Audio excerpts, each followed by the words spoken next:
ಮಹಿಳೆಯರ ಮೇಲೆ ಲೈಂಗಿಕ ದೌರ್ಜನ್ಯ ಎದುರಿಸುತ್ತಿರುವ ಸಂಸದ ಪ್ರಜ್ವಲ್ ರೇವಣ್ಣ ಮತ್ತು ಈ ವಿಡಿಯೋವನ್ನು ಸಾಮಾಜಿಕ ಜಾಲತಾಣದಲ್ಲಿ ಪ್ರದರ್ಶಿಸಲು ಭಾಗಿಯಾಗಿರುವ ಎಲ್ಲರನ್ನೂ ಕಾನೂನಿನ ಚೌಕಟ್ಟಿನಲ್ಲಿ ಒಳಪಡಿಸಿ ಕ್ರಮ ಕೈಗೊಳ್ಳುವಂತೆ ಕರ್ನಾಟಕ ಸ್ತ್ರೀರೋಗ ಮತ್ತು ಪ್ರಸೂತಿ ಸಂಘದ ಅಧ್ಯಕ್ಷೆ ಡಾಕ್ಟರ್ ಭಾರತಿ ರಾಜಶೇಖರ್ ಒತ್ತಾಯಿಸಿದ್ದಾರೆ.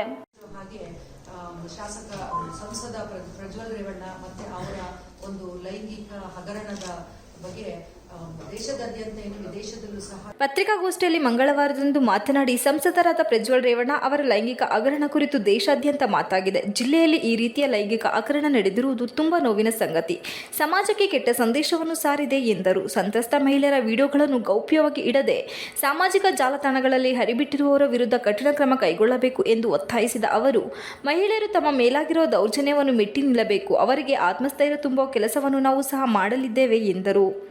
ದುರ್ಬಲರ ಅಸಹಾಯಕತೆಯನ್ನು ಗುರಿಯಾಗಿಸಿಕೊಂಡು ಓರ್ವ ಸಂಸದನಾಗಿ ಈ ರೀತಿ ಅವರನ್ನು ದುರ್ಬಳಕೆ ಮಾಡಿಕೊಂಡಿರುವುದು ಹೇಯ ಕೃತ್ಯವಾಗಿದೆ.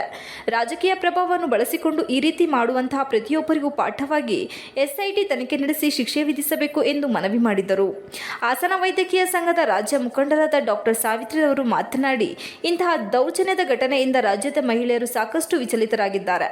ತಪ್ಪಿತಸ್ಥರಿಗೆ ಕಠಿಣ ಶಿಕ್ಷೆ ಆಗಲೇಬೇಕು. ರಾಜಕೀಯ ಉನ್ನತ ಸ್ಥಾನದಲ್ಲಿ ಇದ್ದುಕೊಂಡು ಸಹಾಯವನ್ನು ಅರಸಿ ಬರುವ ಮಹಿಳೆಯರನ್ನು ಸಹ ಗುರಿಯಾಗಿಸಿ ಲೈಂಗಿಕವಾಗಿ ಬಳಸಿಕೊಂಡಿರುವುದು ಖಂಡನೀಯವಾಗಿದೆ. ಪ್ರಕರಣ ಸಂಬಂಧ ಸರ್ಕಾರ ಪಾರದರ್ಶಕ ತನಿಖೆ ನಡೆಸಿ ತಪ್ಪಿತಸ್ಥರಿಗೆ ಶಿಕ್ಷೆ ವಿಧಿಸಬೇಕು ಎಂದು ಆಗ್ರಹಿಸಿದರು.